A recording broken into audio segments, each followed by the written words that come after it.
Relatives છે, friends છે, સગાવાલા બધાનો એક જ ક્વેશ્ચન હોય છે કે તું યુટ્યુબના પૈસા જોડીને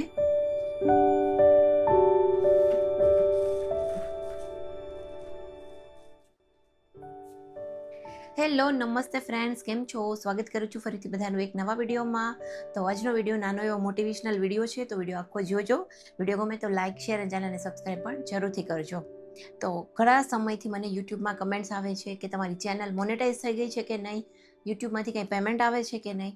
રિલેટિવ્સ છે, ફ્રેન્ડ્સ છે, સગાવાલા બધાનો એક જ ક્વેશ્ચન હોય છે કે તું હવે રેગ્યુલર વિડીયોઝ બનાવે છે તો આ મહેનત જેટલી કરે છે એ પ્રમાણે તને એમાંથી કોઈ આવે છે કે ખાલી ફ્રી છો એટલે શોખ માટે કરે છે.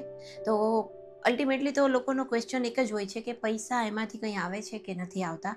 તો ચેનલ બી મારી મોનેટાઈઝ થઈ ગઈ છે, યુટ્યુબમાંથી પેમેન્ટ બી આવે છે.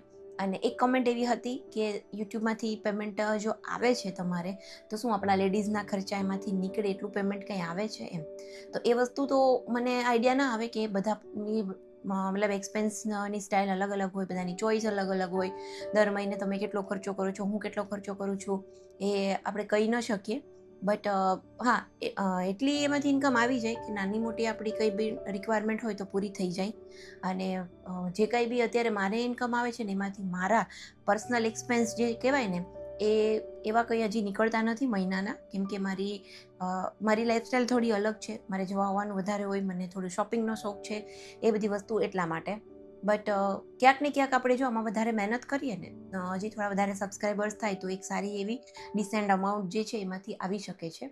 તો મારું તમને કહેવાનો મતલબ એક જ હતો કે જે પણ લોકો યુટ્યુબમાં કામ કરવા માગે છે તો એ રાતને દિવસ એક કરી દો, રેગ્યુલર વિડીયોઝ બનાવો, જરૂરથી બનાવો. અને જે લોકોને રિક્વાયરમેન્ટ હોય કે નહીં ઘરે બેસીને બી કામ કરવું છે અને ખૂબ કરવું છે તો એ લોકોને તો જરૂરથી હું કહીશ કે ખૂબ જ મહેનત કરો, કેમ કે આ ફિલ્ડમાં સોર્સ છે ઘરે બેસીને કામ કરી અને ઇન્કમ જનરેટ કરવાના.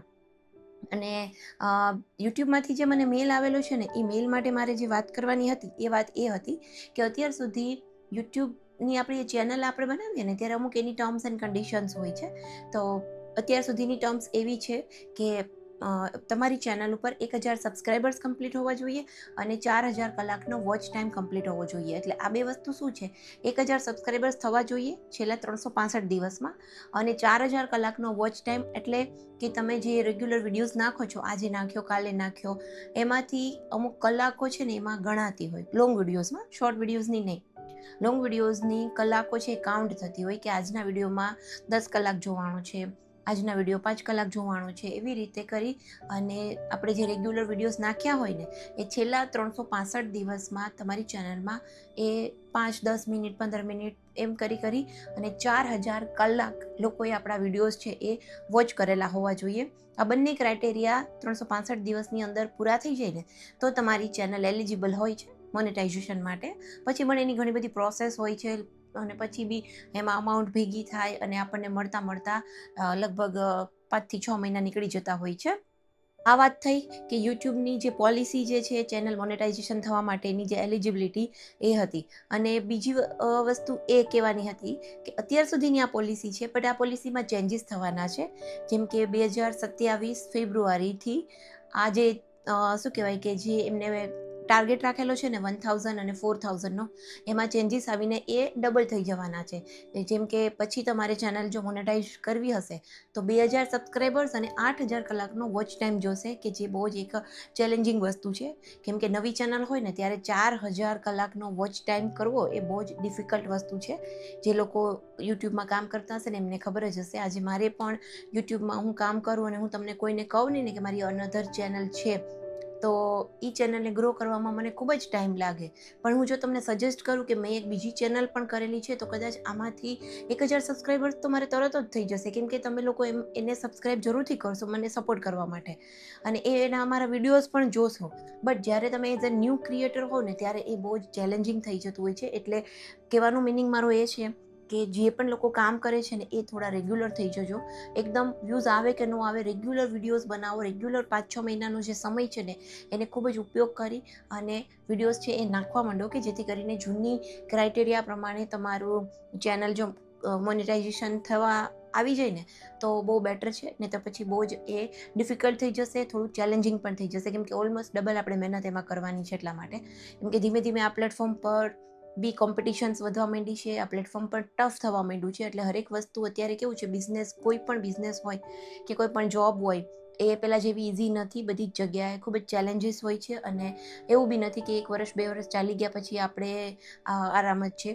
બધી જ વસ્તુ હંમેશાને માટે મહેનત માંગે છે, એવરી ડેની મહેનત, એવરી ડેની કોશિશ આપણે હવેના હરેક ફિલ્ડમાં આપણે કરતી જ રહેવી પડે છે. પહેલાંની જેવું હવે કંઈ રહ્યું નથી.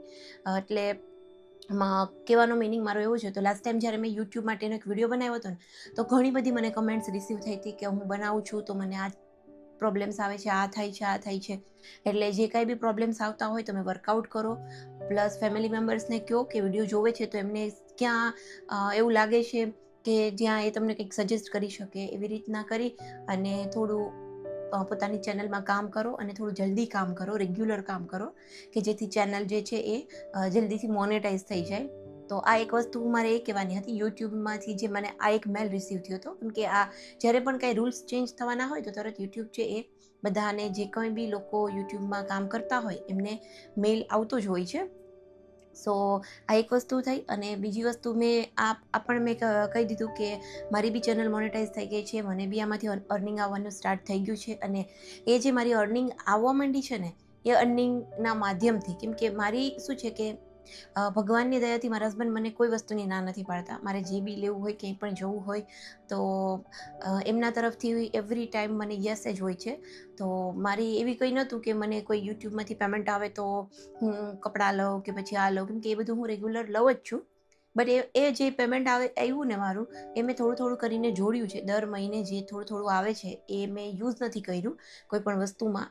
બટ મારો એવો વિચાર હતો કે હું એમાંથી કંઈક મને યુઝ થાય ને, જે મને યુટ્યુબના મારા ચેનલમાં કંઈક યુઝફુલ થાય ને, એવી વસ્તુ મારે એમાંથી કંઈક લેવી છે. એટલે આજે આ યુટ્યુબના માધ્યમથી જો હું એક વસ્તુ કહીશ કે હું એટલી રેગ્યુલર નથી, એટલી કન્સિસ્ટન્ટ નથી. જો હું કદાચ પહેલેથી એટલી રેગ્યુલર રહી હોત ને, તો કદાચ આજે મારી ચેનલ પર સબસ્ક્રાઈબર્સ એ વધી ગયા હોત અને અર્નિંગ પણ વધી ગઈ હોત. બટ જે પણ છે એ જાગ્યા ત્યારથી સવાર, બરાબર. હવે હું શેર એ કરવા માંગુ છું કે મેં યુટ્યુબના પૈસા જોડીને મારો જે ડ્રીમ કેમેરો છે એ મેં લીધેલો છે. તો જો DJI Osmo Pocket 4P, કે જે હજી ઇન્ડિયામાં લોન્ચ નથી થયો, બટ મેં આ બહારથી મંગાવ્યો છે. મારી બહુ જ ઈચ્છા હતી કે ફોન્સ છે ને એના સિવાય હું એક હજી અનધર ઓપ્શન લઉં. આઈફોન જે છે હું લગભગ એવરી 2 years છે એ હું ચેન્જ કરું છું, બિકોઝ કે સ્લો થોડોક થઈ જતો હોય છે, પ્લસ થોડીક વિડીયો ક્વોલિટીઝ છે એમાં કોમ્પ્રોમાઇઝ ન થાય એટલા માટે. તો દર 2 વર્ષે પછી મને આઈડિયા આવ્યો કે અત્યારે આઈફોનની જે પ્રાઇસ છે ને એ બહુ જ વધી ગઈ છે, અને સ્પેસનો પણ ઇસ્યુ થાય છે. અત્યારે 1 TB સ્પેસ સાથે આઈફોન લેવા જઈએ ને તો ઓલમોસ્ટ 1.5 થી પોણા 2 લાખની વચ્ચેનો આઈફોન આવે છે. અને એ પણ એવું થાય કે 2 years પછી જ્યારે નવા મોડેલ્સ લોન્ચ થાય, નવા સોફ્ટવેર આવે, નવા વર્ઝન અપડેટ્સ થાય ને, ત્યારે જૂના ફોન જે છે એમાં ચિપ્સમાં મતલબ એ સ્લો થઈ જતી હોય છે, કે નવા વર્ઝન આપણે અપડેટ કરીએ ને ત્યારે તો ફરી પાછો એનો એ ઇસ્યુ થાય, બેટરીનો ઇસ્યુઝ થતો હતો. એટલે મેં કીધું બેટર આ વખતે મેં છે ને ખૂબ વિચાર્યું, કેમ કે આઈફોનમાં ઇન્વેસ્ટ કરવા કરતાં મારી પાસે એક આઈફોન તો છે જ, અને એક સફિશિયન્ટ નથી. જ્યારે તમે યુટ્યુબમાં કામ કરો ને ત્યારે એક વસ્તુ શૂટ માટે સફિશિયન્ટ નથી. તમારી પાસે બેટરી બેકઅપ હોવું જોઈએ, તમારી પાસે જે કાંઈ બી આપણે કન્ટેન્ટ ભેગું કરીએ છીએ એના માટે એનું બેકઅપ હોવું જોઈએ કે જેમાં તમે સ્ટોર કરી શકો. આઈડિયલી તો તમારી પાસે લેપટોપ બી હોવું જોઈએ અને કોઈક સારો કેમેરા બી હોવો જોઈએ, તો તમે પ્રોપર વેમાં સ્મૂધલી કામ કરી શકો. બટ હા, આ બધી વસ્તુ નથી. અત્યાર સુધી મારી પાસે કંઈ જ નહોતું. જે કંઈ બી મારા ઘરમાં હતું એ જ મેં યુઝ કર્યું છે. સ્પેશિયલી મેં ફોન યુઝ કર્યો છે. સૌથી પહેલું ઇન્વેસ્ટમેન્ટ મેં કર્યું હતું માઇકમાં. તો માઇક મારું આ બહુ સક્સેસફુલ છે. માઇક લીધા પછી મને એવું હતું કે મારે હવે એક પ્રોપર ઇન્વેસ્ટમેન્ટ કરવું છે કે જે ટ્રાવેલ ફ્રેન્ડલી હોય. મને છે ને હેવી કેમેરાઝ ન ગમે. મારી પાસે GoPro બી છે. GoPro પણ મને નાનો જ આવે છે, બટ એ પણ મને થોડો હેવી લાગે છે. એટલે GoPro અમારી પાસે બે GoPro છે, બટ બંને મારા માટે યુઝફુલ નથી, કેમ કે મને ફાવતો નથી.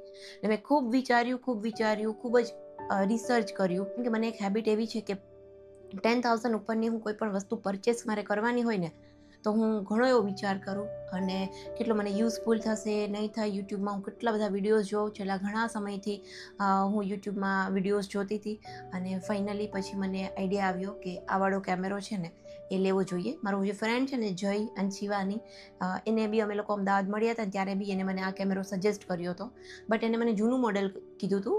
આ જસ્ટ હમણાં જ લોન્ચ થયો છે, ઇન્ડિયામાં હજી નથી થયો, બટ ચાઇનામાં અને બીજી બધી અધર કન્ટ્રીઝમાં થઈ ગયો છે લોન્ચ.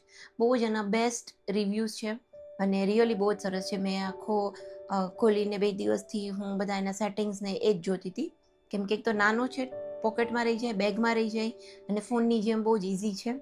સો આ છે મારો DJI Osmo Pocket 4P અને આ જે છે હું લઈ શકી છું.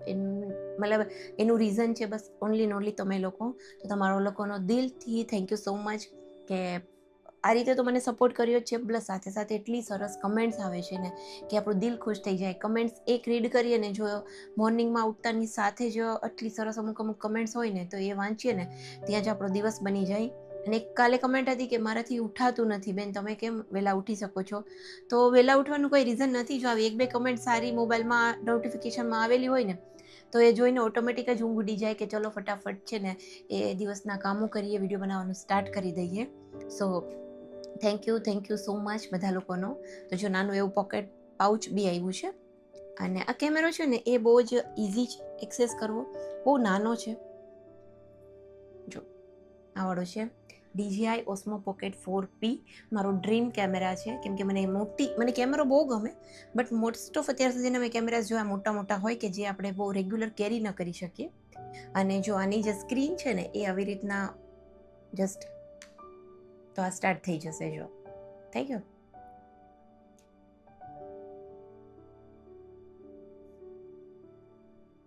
તો આ છે ને યુઝ કરવો બહુ ઇઝી છે, પોકેટ ફ્રેન્ડલી છે, ટ્રાવેલમાં તો એકદમ સરસ છે.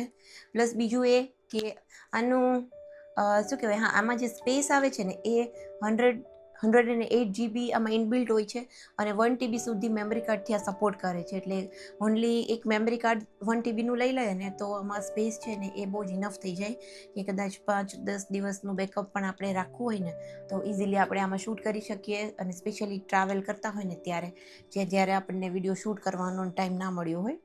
તો આ જે મારો કેમેરા છે આની સાથે એક્સ્ટ્રા બેટરી આવેલી છે, ટ્રાયપોડ બી મેં લીધેલો છે અને આમાં છે ને 2 કોમ્બો આવે છે, એક સ્ટાન્ડર્ડ કોમ્બો છે અને એક બ્લોક કોમ્બો છે. તો મેં છે ને બ્લોક કોમ્બો લીધો છે કે જેની અંદર આવી રીતના ટ્રાયપોડ આવે છે, એક એક્સ્ટ્રા બેટરી આવે છે, માઇક આવે છે, ઘણી બધી વસ્તુ બીજી એસેસરીઝ છે એ સાથે આવે છે. સો આ મારો કેમેરા છે કે આની હું વેઇટ કરતી હતી પાર્સલ આવવાની, કે એક વખત મારું એ પાર્સલ મને રિસીવ થઈ જાય ને પછી હું આ જે ખુશખબરી છે ને એ બધા સાથે શેર કરું. સો બસ ચાલો ફ્રેન્ડ્સ, જો આ એક 2-3 શું કહેવાય કે વાત હતી જે મારે બધાને કરવાની હતી. સો થઈ ગઈ છે આજે. અને મને કમેન્ટ કરીને કહેજો કે તમને આ મારી જે શોપિંગ છે જે મેં યુટ્યુબ માટે લીધેલી છે એ તમને કેવી લાગી. અને જરૂરી નથી હું હજી પણ કહીશ કેમેરો લેવો, બહુ સારી એસેસરીઝ લેવી. એક વખત ફોન્સથી સ્ટાર્ટ કરી દો, એક સારો ટ્રાયપોડ, માઇક અને ફોન, 3 વસ્તુથી યુટ્યુબ સ્ટાર્ટ કરો. જ્યારે તમને એમ લાગે ને તમે આમાં કરી શકશો, તમને ગમે છે કરવું અને તમને એક વિઝન આમાં ક્લિયર થઈ જાય કે એક અર્નિંગ પણ સ્ટાર્ટ થઈ જાય ને આમાંથી આવવાની, પછી કોઈ વસ્તુને ઇન્વેસ્ટ કરવું હોય તો કરી શકાય. ત્યાં સુધી આઈડિયલી તો ન કરવું જોઈએ. સો આવી વસ્તુ છે. સો ચાલો, જો હવેથી હું પણ ટ્રાય કરીશ કે નવા કેમેરામાં સરસ વિડીયોઝ લઉં અને તમારી સાથે શેર કરું. સો ચાલો, આ વિડીયો આપણે અહીંયા જ એડ કરીએ ફ્રેન્ડ્સ. વિડીયો ગમ્યો હોય તો વિડીયોને લાઇક કરજો, શેર કરજો, ચેનલ પર નવા હોય તો ચેનલને સબસ્ક્રાઈબ પણ જરૂરથી કરજો. અને થેન્ક યુ સો મચ બધા લોકોનો હજી પણ કહું છું કે મને આટલો સપોર્ટ કરવા માટે. ચાલો મળીએ નવા વિડીયોમાં. બાય આવજો, ટેક કેર.